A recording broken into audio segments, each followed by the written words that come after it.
नमस्कार. तेजल्स हाऊसमध्ये तुम्हा सगळ्यांचं मनापासून स्वागत.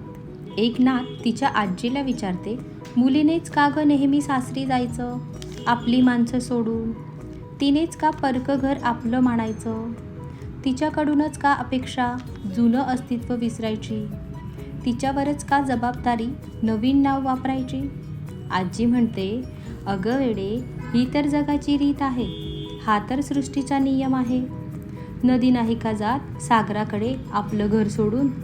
तो येतो का कधीतरी तिच्याकडे त्याचं घर सोडून? तिलाही हवं असतं ना, सागरानेही यावं कधीतरी तिच्या घरी. नदीचं पाणी किती गोड, तरीही ते सागराच्या पाण्यात जाऊन मिसळतं. आपलं अस्तित्व सोडून ती त्याचीच बनून जाते.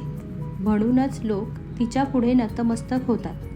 लोक पाप धुवायला सागरात नाही तर गंगेतच जातात. महिला दिनाच्या सगळ्यांना खूप खूप शुभेच्छा.